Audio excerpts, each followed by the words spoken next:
Monsieur le ministre, mesdames, messieurs les parlementaires, monsieur l'ambassadeur, mesdames, messieurs les ambassadeurs, amiral, mesdames, messieurs, voilà, je souhaitais, cette fin de journée, avant de repartir, peut-être récapituler ce déplacement aujourd'hui à Beyrouth avec vous et à vos côtés. Après avoir vu, entendu, écouté aujourd'hui les regards et les voix de nos frères libanais en ce jour d'après le 4 août 2020, vous dire combien je ressens une infinie tristesse, une profonde solidarité et partage la saine colère que nous avons vu s'exprimer aujourd'hui. L'objet de ce déplacement que nous avons effectué ce jour était d'abord et avant tout celui d'un soutien au peuple libanais, à un Liban libre, fier et souverain. Et dire que dans ces moments-là, il n'y a qu'une évidence, être présent et aider. Ce que nous avons fait dès les premières heures, je vais y revenir, et c'est ce pourquoi nous devions être là aujourd'hui. Cette solidarité, cette fraternité, c'est celle de tout le peuple français, à l'endroit du peuple libanais. Nous vous accompagnerons sur ce chemin. Aujourd'hui, demain, nous serons là. Et la France ne lâchera jamais le Liban. Elle n'abandonnera jamais les Libanaises et les Libanais. Jamais.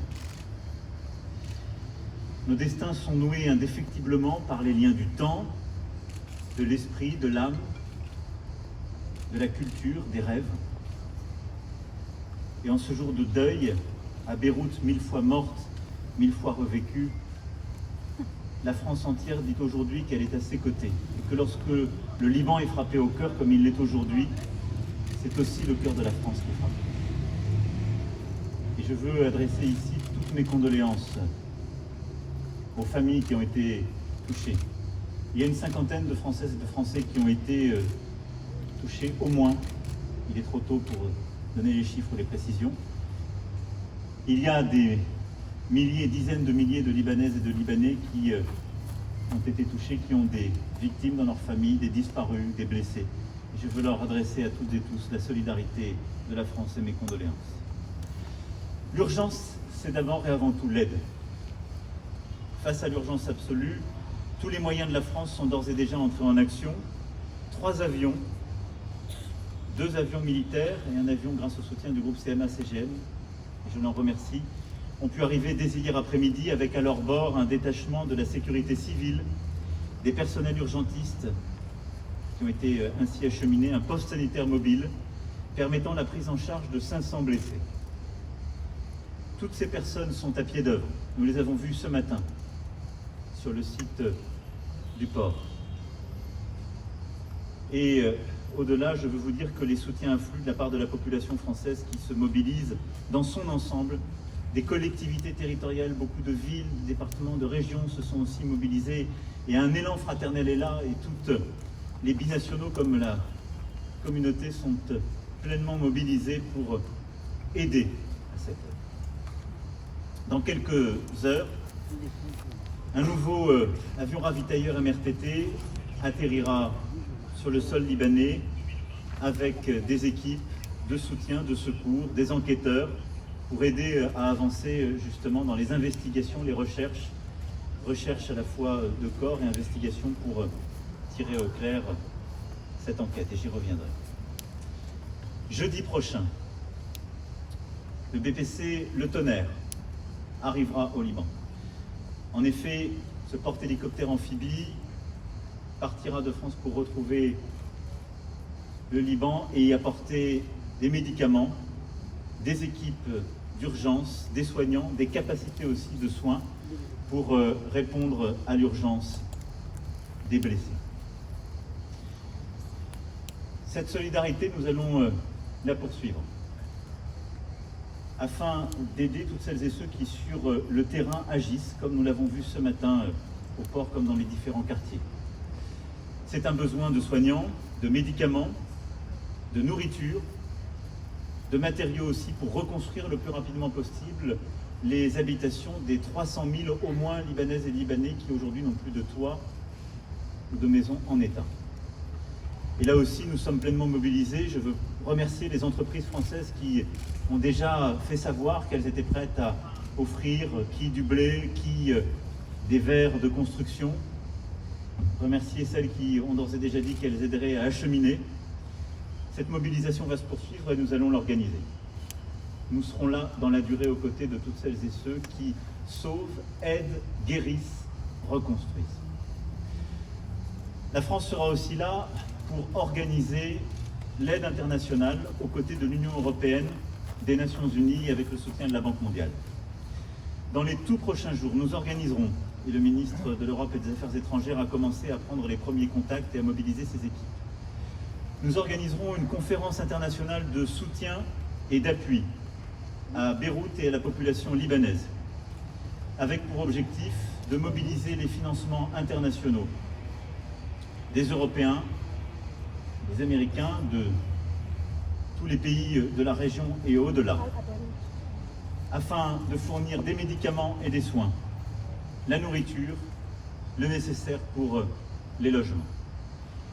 Nous mettrons aussi en place une gouvernance claire et transparente pour que l'ensemble de cette aide, qu'il s'agisse de l'aide française comme de l'aide internationale, soit directement acheminée aux populations, aux organisations non gouvernementales, aux équipes sur le terrain qui en ont besoin, sans qu'aucune opacité, aucun détournement ne soit possible. Les Nations Unies et la Banque mondiale joueront un rôle essentiel en la matière pour définir clairement les besoins et permettre à la communauté internationale comme au peuple libanais d'avoir la pleine transparence sur l'acheminement de l'ensemble de cette aide. Il y aura un avant et un après 4 août 2020. Parce que cette effroyable détonation a sonné comme un coup de tonnerre sur la pente du désespoir. Et si le Liban se réveille aujourd'hui meurtri et épuisé, je sais qu'il se relèvera avec tout ce qui fait sa force et a fait sa force dans son histoire. Et qu'il a les capacités d'un rebond. Il y a dans la détonation du 4 août quelque chose comme la métaphore de la crise contemporaine du Liban. Comme le résultat de ce à quoi peut conduire quelque chose dont on ne s'occupe pas, un endroit dont on ne s'occupe plus. Et il y avait ce matin dans la colère de la jeunesse et de la rue, pour moi aussi, les ingrédients d'un formidable espoir. Je veux ici dire à toutes les Libanaises et tous les Libanais, en particulier aux plus jeunes, que nous serons à leur côté au-delà de cette aide d'urgence que je viens d'évoquer et de ce soutien.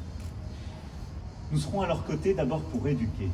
Le ministre était là il y a quelques semaines et a évoqué d'abord les 15 millions d'euros mobilisés pour les écoles francophones et la mise en place de ce fonds pour les écoles d'Orient, fonds de 2 millions, qui permettra d'aller plus loin grâce aux collectivités territoriales et aux partenaires privés. D'ici au 1er septembre, nous irons plus loin pour soutenir les écoles ici, les universités, et permettre d'apporter la réponse financière pour la jeunesse libanaise. Je souhaite aussi qu'on puisse, en partenariat avec l'ensemble des donateurs privés, aider les jeunes qui ont besoin d'aller faire leurs études à l'étranger à pouvoir les faire par des systèmes de bourse. Certaines existent déjà, nous devons aller beaucoup plus loin. On ne doit pas dans cette période oublier, et en rien, la force de l'éducation, du savoir. Et donc nous serons aux côtés des écoles, des universités et de la jeunesse pour qu'elles puissent continuer à apprendre. À apprendre pour aimer la liberté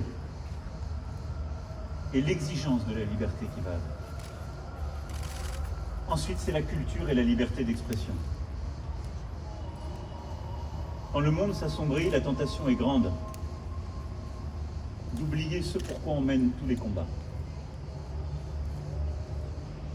Savoir qu'il y a autre chose de possible. Savoir qu'il y a quelque chose de plus grand que le quotidien et un absolu.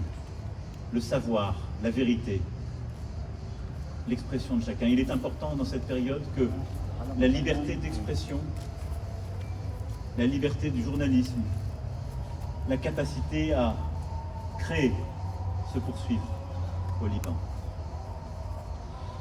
Il y a aussi la réponse économique.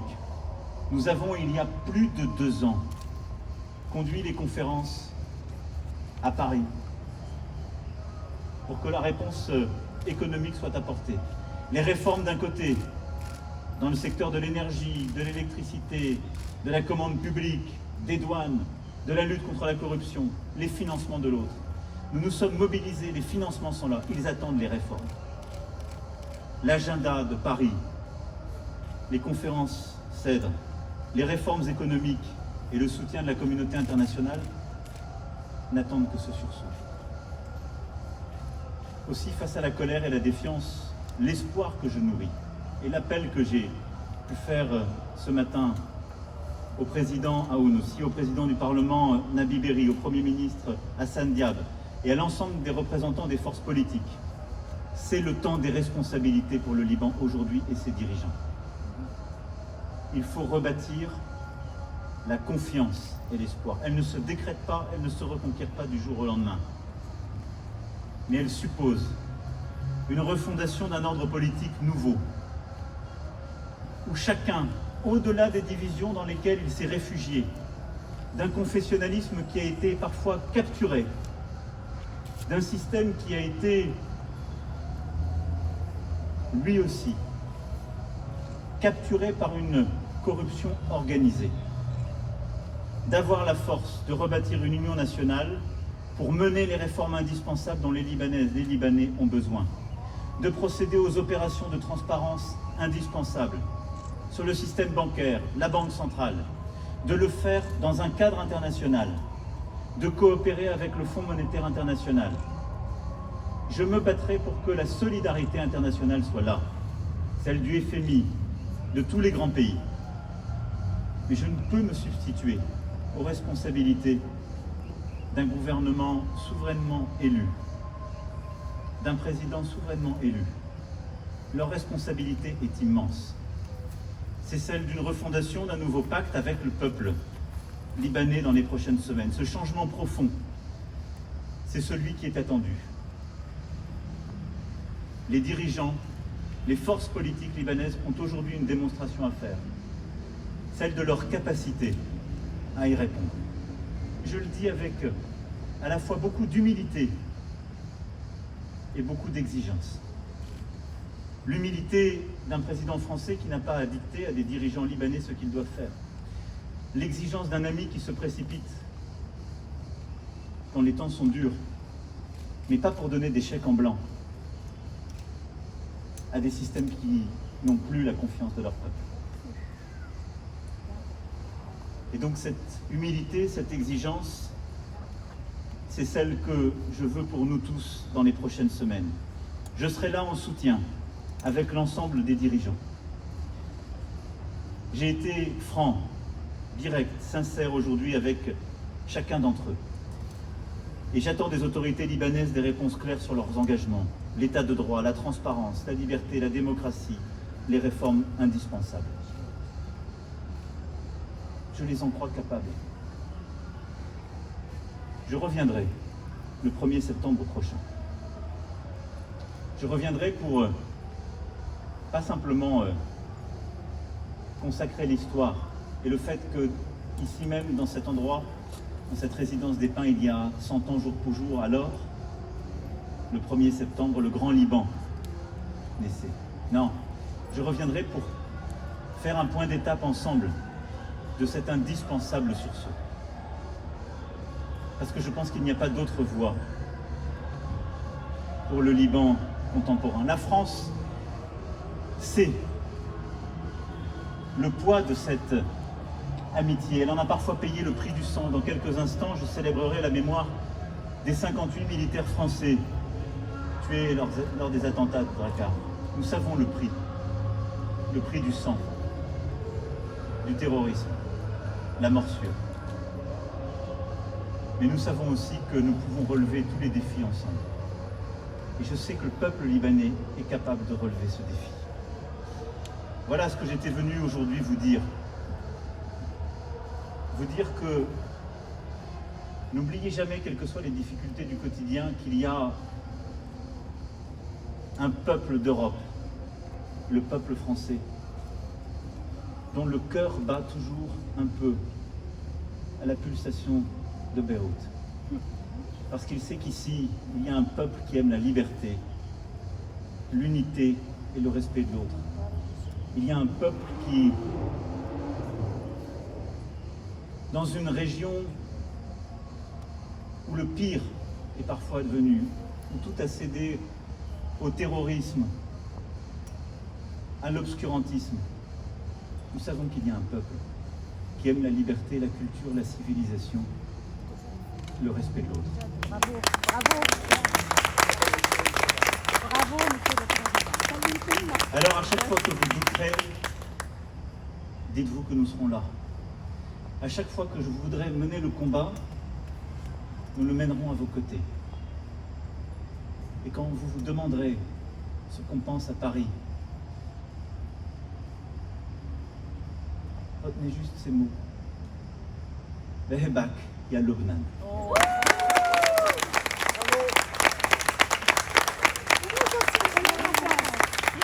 Jusqu'à Beyrouth. Vous avez parlé d'un besoin de refondation d'un ordre politique. Au Liban, les Libanais entendent un changement de constitution. Est-ce que vous pouvez être un peu plus explicite? Qu'est-ce que vous avez demandé à ces dirigeants politiques que vous avez réunis autour de cette table ronde? Et vous dites que vous allez revenir le 1er septembre. Est-ce que vous voulez que cette refondation soit entamée d'ici le 1er septembre? Et comment est-ce que vous allez y arriver, puisque ça fait plus d'1 an que les Libanais demandent cette refondation, mais n'y arrivent pas? D'abord, l'histoire nous a montré qu'il ne faut jamais désespérer avec le temps. Et que lorsque le pire est là, au bord du gouffre, il y a ici une force d'âme pour saisir le Kairos. Et je crois que c'est maintenant. Ensuite, il ne m'appartient pas à moi de dire il faut changer la Constitution, il faut mener une transition ou autre. Je suis président de la République française. Ce que je sais, c'est que nous avons un dialogue depuis des mois et des années pour dire ce qu'il faut faire. Ce que je sais, c'est qu'aujourd'hui, des Libanaises, des Libanais ont des dizaines de coupures de courant chaque jour. Que de plus en plus ne mangent pas à leur faim. Que des ruptures d'approvisionnement sont à prévoir. Que tout un pays qui tenait sur un système financier basé sur l'import-export est en train de s'effondrer par la défiance à l'égard du système bancaire et de la Banque centrale. Et donc, il y a des réponses de court terme à mener. Que l'on connaît, lutter contre la corruption, réformer le système de l'énergie et de l'électricité, le système des douanes, permettre la transparence des approvisionnements, permettre derrière et exiger des réformes sur l'ensemble de ces secteurs et les commencer, vite. Ensuite, il y a la nécessité de mener un audit sur le système bancaire et la Banque centrale. Si on veut recapitaliser, remobiliser de l'argent international, du FMI et d'autres pays, personne ne le fera tant qu'on ne sait pas combien manque. Beaucoup a été détourné à coup sûr. Beaucoup ont touché de l'argent, c'est certain. Est-ce que ça doit justifier une forme de loi du silence qui est en même temps celle de l'impuissance? Non. Parce qu'il n'y a qu'un martyr de tout cela, le peuple libanais. Un seul martyr. Il y a toujours des arrangements qui sont trouvés, on le sait très bien. Et donc, j'espère qu'avec le temps, le peuple libanais trouvera la capacité de faire émerger une offre politique qui correspond à ses aspirations, les réformes qui vont avec. Ce n'est pas à moi de les prescrire. Mais ce dont je viens de vous parler, ce sont des réformes vitales de court terme. S'il n'y a pas cet audit qui est fait sur la Banque centrale et le lancement véritablement avec le Fonds mondial international de ce travail, dans quelques mois, il n'y aura plus d'importation. Dans quelques mois, sans doute, le fioul manquera pour éclairer. La nourriture manquera. Et ça, ce sera la responsabilité de ceux qui ont refusé aujourd'hui de faire ce travail. Il peut encore être fait maintenant. Et donc, je les ai engagés à faire. Et je le dis avec, encore une fois, exigence et humilité et respect. Et donc, voilà, de manière très concrète, c'est ça ce à quoi j'ai appelé de mes vœux. La France aide, elle est là, elle continuera d'aider. Nous avons organisé des conférences internationales, on a levé de l'argent, on continuera de le faire. Mais on ne peut le faire que si les dirigeants libanais prennent leurs responsabilités pour nous permettre de les aider pleinement et d'aider pleinement les Libanaises et les Libanais. Bonsoir, Monsieur le Président. Permettez-moi au début de vous remercier infiniment pour vos paroles touchantes envers les Libanais, envers le peuple libanais. Merci beaucoup, Monsieur le Président. Est-ce que la France est prête à participer ou à co-patronner avec le Liban à une commission ad hoc d'enquête? Et sous quelles conditions, surtout qu'il y a des Français entre blessés et morts? Et ma deuxième question, s'il vous plaît, comment la France va-t-elle coordonner pour un fonds de reconstruction avec quelle partie internationale spécialement? Merci. J'ai eu l'occasion d'échanger avec le Président comme le Premier ministre sur ce sujet. Des premières coopérations techniques ont été demandées et je crois qu'en effet, l'enquête internationale est une question de confiance. Toute la lumière, vous l'avez dit, doit être faite. C'est pourquoi j'ai demandé aux autorités libanaises de répondre à cette demande forte et légitime. De prendre en compte pour cela des experts français disponibles immédiatement, nous en avons fait l'offre, mais aussi des experts internationaux, chacun dans leurs compétences. Je crois que c'est une question de clarté et de crédibilité. Donc oui, j'y suis favorable. Et nous apporterons toutes les contributions qui nous seront demandées. Sur l'aide et le soutien de court terme et d'urgence, on souhaite que cela soit supervisé par les Nations Unies, qui sont présentes ici, dont nous avons vu ce matin au port l'une des représentantes. La France sera aux côtés, nous apporterons là aussi tout notre soutien technique et notre expertise sur ce point, mais je pense que les Nations Unies sont toutes désignées pour coordonner l'aide, à la fois l'expression des besoins avec l'ensemble des acteurs publics, services d'urgence, mais aussi ONG et associations, et pour organiser l'aide sur le terrain, le faire sans doute aussi en lien avec la Banque mondiale qui a des capacités, un savoir-faire sur ce point. Et donc je pense que c'est aux organisations internationales de le faire, et c'est ainsi que nous allons structurer les choses. La France apportera son soutien, mais je pense que c'est les Nations Unies, la Banque mondiale qui doivent permettre de coordonner cela en lien avec les acteurs de terrain. Monsieur le Président, à mon avis, s'il y a d'autres questions, venez à la suite là pour que ce soit organisé. moi j'en ai une très courte, donc, mais votre réponse en revanche peut être longue. Est-ce que jusqu'où la France est prête à aller pour encourager les dirigeants libanais à réformer? Est-ce que vous excluez l'imposition de sanctions contre ceux qui empêchent de réformer? Sanctions individuelles à définir. Je n'exclus rien, mais je pense qu'il faut faire les choses en bon ordre. Nous avons mené des conférences, force est de constater que les réformes auxquelles s'était engagé le Liban n'ont pas été tenues. Aujourd'hui, ça a été un échange de vérité, fort, direct, sincère. Les prochaines semaines doivent être consacrées au travail. Et je pense que c'est par une pression, un travail conjoint qu'il faut plutôt faire avancer les choses. Mais je n'exclus rien. Y compris des sanctions. Je n'exclus rien, simplement l'expérience récente nous a montré que dans certains contextes, les sanctions ne sont pas forcément ce qu'il y a de plus efficace. Je pense ensuite qu'il est plus efficace d'essayer de réengager tout le monde dans un processus. Mais à ce stade où nous en sommes, je n'exclus rien. Est-ce que je pense que c'est la priorité en termes d'action? Non. Mais je ne l'exclus pas pour la suite. Je vous le confirme. Bonsoir, Monsieur le Président. C'est Roda Chedi de la LBCI TV et aussi du quotidien An-Nahar et de l'Orient le jour. Collègues, j'ai deux questions en une.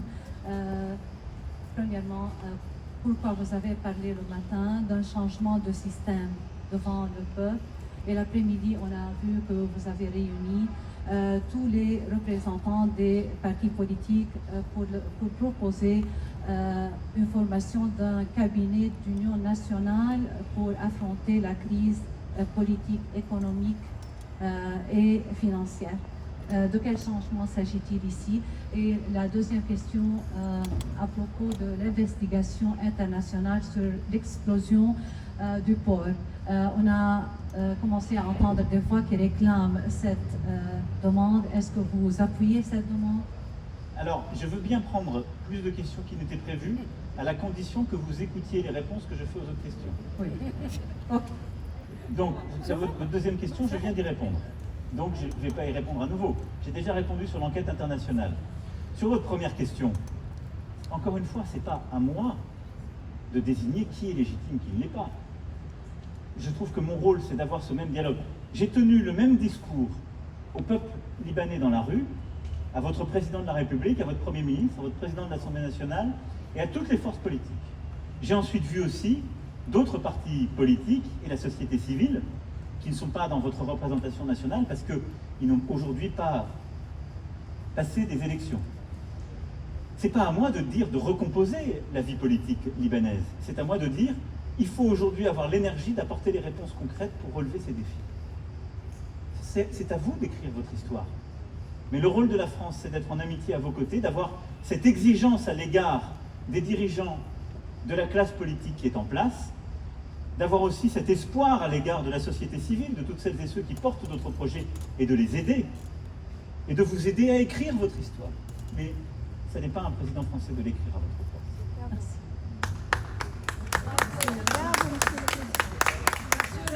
Monsieur le Président, j'ai deux questions si vous permettez. La première, vous avez réuni les dirigeants, les représentants des partis politiques du Liban, y compris le Hezbollah à votre table de dialogue. Vous avez voulu faire lancer un message qui diffère aux États-Unis, que le Hezbollah est un parti fondamental dans la société libanaise et un parti du gouvernement libanais. C'est la première question. Et la seconde question, à propos de la déclaration du Premier ministre Hassan Diab, qui avait déclaré il y avait quelques jours que le ministre des Affaires étrangères, Jean-Yves Le Drian, manquait d'informations à propos des réformes demandées. Que dites-vous? Alors sur la première question, je n'envoie de message à personne à l'extérieur. Je pense que le problème du Liban est d'avoir trop de monde autour. Et je suis un grand partisan de la politique de désassociation. Je suis pour que, au Liban, on s'occupe des Libanaises et des Libanais. Et donc aujourd'hui, il y a des partis politiques, ce n'est pas moi qui les ai choisis, ce n'est pas moi qui ai mis autour de la table de forces politiques, ni à votre Parlement. Ce sont vos choix. Je veux simplement dire, je ne peux pas détourner le visage pour dire je vais travailler qu'avec une partie des autres. Je ne partage pas leurs idées. Mais je ne suis pas libanais. Je dis simplement, on doit travailler avec eux. Et donc, il faut simplement les mettre autour de la table parce qu'il faut la même exigence à leur endroit. S'ils sont libanais, s'ils défendent l'intérêt du Liban, qu'ils aident à réparer les coupures d'électricité, à nourrir le peuple, à éduquer, et qu'ils ne fassent pas l'intérêt d'une puissance extérieure contre les Libanaises et les Libanais. C'est en étant en face d'eux qu'on peut leur dire. C'est ce que j'ai fait tout à l'heure. Sur la deuxième question, je dirais, je n'ai pas entendu ces phrases et j'aime pas trop faire de commentaires de presse à presse. J'ai eu le sentiment ce matin que les Libanaises et les Libanais n'étaient pas totalement informés des réformes faites non plus.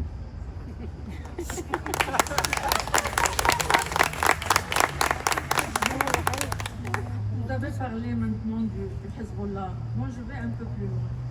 C'est un parti hégémonique et c'est un parti qui domine la classe politique libanaise actuellement.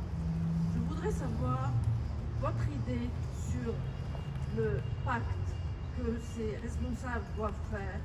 Comment peut-on faire un pacte avec un parti qui a une armée illégitime, en face d'une armée légitime et qui exécute les politiques des Iraniens, des Syriens, et la distanciation dont vous parlez n'existe pas.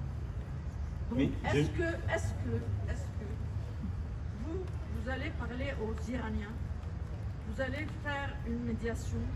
Comment on va résoudre ce problème? Car c'est le problème du Liban. Alors, en matière de médiation iranienne, j'ai vraiment souvent essayé, avec des fortunes diverses, comme vous le savez. Donc je n'ai aucune naïveté. Je partage tout ce que vous venez de dire, de la réalité de la situation. Mais je regarde aussi les forces politiques telles qu'elles sont organisées et de facto comment votre système politique s'est organisé.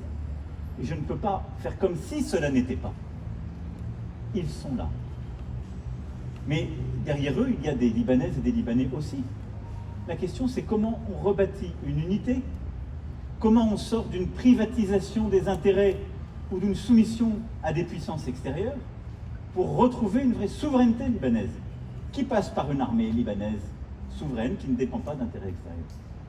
Ça fait partie de cette refondation. Mais ce pacte, entendons-nous bien, c'est un pacte des formations politiques existantes nouvelle et à venir avec le peuple libanais. Je pense que notre rôle, c'est d'essayer d'aider à cette émergence, par l'aide, par l'exigence politique, par la franchise que j'ai ce soir avec vous. Mais ça ne se fera pas d'un coup de baguette magique. Ce n'est pas moi qui, depuis maintenant 15 ans, les ai mis au gouvernement, les ai fait rentrer dans le système. Ce n'est pas moi. Mais je serais lâche ou hypocrite de vous dire ils ne sont pas là. Et donc il faut rendre le peuple plus fort et ses instruments de souveraineté pour que toutes les sensibilités soient prises en compte sans que ce soit fait aux dépens des intérêts du peuple et de sa souveraineté. Je n'ai pas la réponse. Si quelqu'un avait la solution, ceux qui prétendent avoir une solution, ce sont ceux qui veulent les remplacer pour une même hégémonie, en vous disant c'est moi qui vais les remplacer, je vais vous protéger. La situation dans laquelle nous sommes, c'est ce qui fait qu'elle est si trouble, si complexe, si hésitante, c'est que c'est la caractéristique d'une crise. Le neuf est en train d'émerger et l'ancien tarde à disparaître. Et il faut que tout ça se fasse de la manière la meilleure possible pour le peuple. Donc je n'ai pas de naïveté, mais j'ai cette exigence. Monsieur le Président, Linda Mouchteb, MBN TV. Deux petites questions. La première, on va faire une règle. Comme j'ai accepté une rallonge et que j'ai au-delà des horaires, je prendrai une question rapide par personne, à la condition que ce ne soit pas la même. Changer le système, c'est-à-dire vous avez la France a une initiative pour la solution politique du Liban, c'est-à-dire changer régime sous le patronage de la France. Deuxième question, croyez-vous que l'explosion... J'ai dit une seule, sinon vous n'êtes pas correct avec vos collègues parce qu'après je dois filer. Sur la première question, j'y ai déjà répondu. Il n'y a pas une solution française. Il peut y avoir une méthode que nous accompagnons. L'exigence des réformes de court terme pour le peuple libanais et les conditions pour l'émergence d'une offre politique et des réformes indispensables dans le champ politique. J'ai après très longuement répondu d'ores et déjà à ce que vous me demandez. Et donc il faut à la fois l'énergie du peuple, l'esprit de responsabilité des dirigeants et la pression que nous allons exercer. Mais vous ne pouvez pas me demander de me substituer à vos dirigeants. C'est pas possible. En tout cas, ce ne serait pas une solution. Je ne vous rendrai pas service à faire ça. Le 4 août, et ils sont tous corrompus. Vous avez visité le port. À votre avis, est-ce qu'à côté de l'ammonium, il y avait un dépôt de feu d'artifice ou il y avait un dépôt de munitions illégales? Je ne sais pas le dire. La confiance, elle ne se bâtit que sur la vérité, les faits, la dialectique qui va avec. Je n'ai aucune information en ma possession au-delà des informations publiques qui sont les vôtres. C'est pourquoi il faut une enquête internationale, ouverte, transparente, pour éviter que d'abord des choses soient cachées et aussi que le doute ne s'installe. Donc je ne peux pas répondre à votre question parce que je n'ai aucune information au-delà de ce que vous savez. Mais j'ai vu avec beaucoup d'émotion le drame qui s'est noué, la violence de cette explosion, les corps ensevelis et je l'espère encore quelques vies qu'on pourra sauver dans les prochaines heures. Et ce sont les responsables libanais qui ont tué le peuple, à votre avis? Je vais pas moi donner des accusations alors que je défends le principe d'une enquête indépendante et transparente. Merci, monsieur. Monsieur le Président, s'il vous plaît, c'est Dina Ramadan Tabara de Télé Liban. S'il vous plaît, vous avez ressenti un attachement fort de la part du gouvernement libanais pour les réformes de CERN. Je ne suis pas là pour qualifier ce que je ressens, je suis là pour voir ce qui existe. Et donc, j'attends de voir. J'attends de voir. C'est avril 2018, monsieur le ministre. Avril 2018. Elles n'ont pas été faites. Ça n'est pas fait. Et donc... Quel a été votre message, monsieur le Président, pour le gouvernement? Ça, l'exigence, celui que je viens de donner. De la même manière. Mais je l'ai rencontré ce matin, le peuple. Mais la difficulté, je vais répondre à votre question qui m'a déjà été posée, à laquelle j'ai déjà répondu. Le paradoxe dans lequel vous êtes, c'est que depuis octobre dernier, vous avez en effet un mouvement auquel j'ai un infini respect qui s'est soulevé. Mais il n'a pas trouvé aujourd'hui sa traduction politique. En tant que président de la République française, je n'ai pas à dire les responsables politiques qui ont été dans un système que vous contestez, légitimement élus et qui vous représentent, n'existent plus. Je n'ai pas non plus, moi, sans preuve, à dire ils ont telle ou telle responsabilité. Quelle est ma responsabilité? Aider le peuple, ce que je fais en venant. Avoir un discours de vérité et d'exigence avec eux, je l'ai eu, je peux vous le dire. Attendre d'eux dans des échéances précises des mouvements. Pousser pour une enquête internationale, transparente et claire qui permettra d'assigner des responsabilités, des vraies, pas celles que vous et moi on peut déclarer. Est-ce que la France profite de la continuité des mêmes dirigeants? Mais la France, elle ne profite de rien, elle vient vous aider. Elle vient vous aider. Mais la France, elle n'a pas à se substituer à la souveraineté libanaise. Et donc j'ai vu là, en même temps, d'autres acteurs de la société civile, mais quelque chose est en train de se passer qu'il faut accompagner. Et ce que je veux que vous touchiez du doigt, c'est que c'était infiniment plus facile pour moi de ne pas voir les forces politiques. J'aurais pu venir vous tenir ce discours-là. Pour nous de même. À vous. J'aurais pu vous le tenir. Je leur ai tenu à eux parce que c'est plus difficile de leur tenir face à face et de leur dire je reviendrai le 1er septembre. Parce qu'il se trouve que vous les avez élus. Dans un système qui ne vous plaît pas, qui est imparfait, vous les avez élus, pas moi. Vous voulez les changer, il faut les changer dans un cadre démocratique. Vous pouvez exiger des choses. J'ai poussé pour cette exigence. Et je vous dis en transparence ce que je leur ai dit. Mais ne pas les voir, les accuser derrière sans leur parler, c'est beaucoup plus facile. Vous me demandez d'être comme un contestataire. Je suis président de la République française. Le 17 octobre. Est-ce que c'est une invitation à une autre révolution maintenant et est-ce que ça veut dire que pour vous, la France, la légitimité des responsables maintenant n'est plus comme d'abord ou bien comme d'avant? Mais ce qui est formidable dans vos questions, comme dans le dialogue que j'ai eu avec la société civile, même avec les responsables politiques, et comme ce matin j'ai eu dans la rue avec beaucoup de Libanaises et de Libanais qui m'ont dit « revenez au mandat ». Quelque part, vous êtes en train de me demander d'être le garant d'une émergence démocratique ou révolutionnaire. Je parle de la révolution, non pas le mandat. Non, mais je suis d'accord, mais vous me dites à moi, si j'invite mais une révolution ne s'invite pas. C'est le peuple qui la décide. Ne demandez pas à la France, justement, de ne pas respecter cette souveraineté. Je ne veux pas poser la question. Je serai là à chaque fois. À chaque fois qu'il faut aider les Libanais et les Libanais, croyez-moi. Je n'aurai aucune complaisance. Mais je n'aurai non plus aucune ingérence. Je serai dans l'amitié et l'exigence.